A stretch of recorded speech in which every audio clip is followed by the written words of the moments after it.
Ako želite zdrav, snažan i otporan paradajz koji će tokom ljeta biti prepun plodova, tada je način sadnje jedna od najvažnijih stvari koju ne smijete preskočiti. Mnogi paradajz sade plitko tek toliko da prekriju korijen, a upravo tu nastaje velika greška. Naime, paradajz je biljka koja voli dubinu i upravo zato polegnuta ili duboka sadnja daje nevjerovatne rezultate.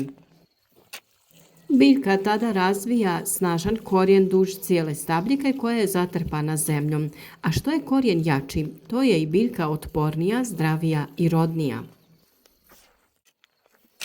Prvi korak je priprema dubokog kanala u vrtu. Kanal mora biti dovoljno dubok da se veliki dio stabljike može položiti u zemlju. Na dno kanala dodaje se dobro zgorjeli stajnjak ili peletirano organsko hranjivo koje će biljci osigurati dugotrajnu ishranu.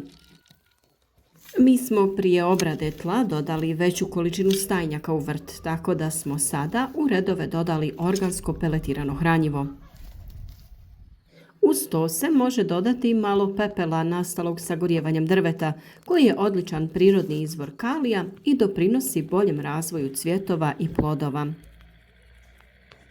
Nakon toga paradajz se polaže u kanal gotovo vodoravno. Donji listovi se mogu ukloniti, a stabljika se zatrpa zemljom dok vani ostane samo vrh biljke. Razmak između biljaka treba biti najmanje 40 cm kako bi svaka biljka imala dovoljno prostora za razvoj. Nakon sadnje paradajz se obilno zalije te zagrne zemljom. I ne trebate brinuti što biljka u početku leži, već za nekoliko dana vrh će se sam početi uspravljati prema suncu. Naravno, kasnije je potrebno postaviti potporu kako bi biljka mogla pravilno rasti i nositi težinu plodova.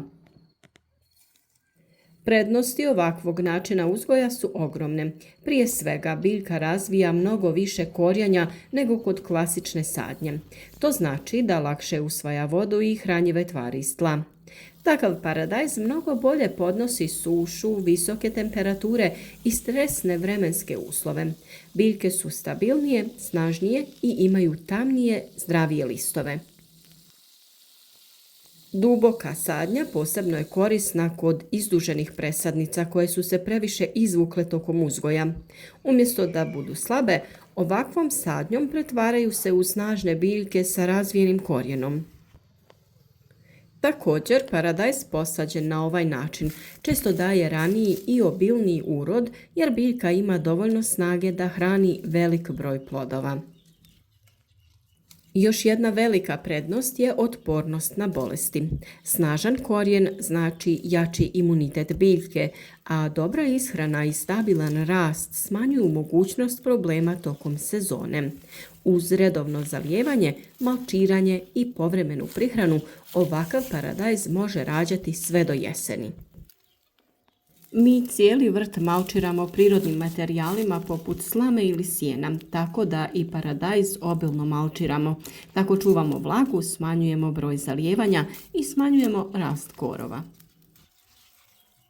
Ako želite vrt pun zdravih i ukusnih plodova, pokušajte upravo ovu metodu sadnje.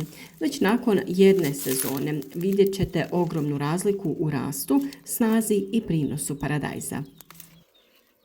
Za sve ostale savjete vezane za organsku prihranu i zaštitu biljaka od bolesti i štetnika, ostanite s nama na kanalu jer ćemo na vrijeme govoriti o svim koracima koje trebate uraditi kako bi biljke bile zdrave, a sve te pripravke možete sami napraviti na prirodan način. Ako vam je video bio koristan, ostavite like podrške, podijelite ga sa prijateljima na društvenim mrežama, a u komentarima podijelite vaša iskustva iz vrta.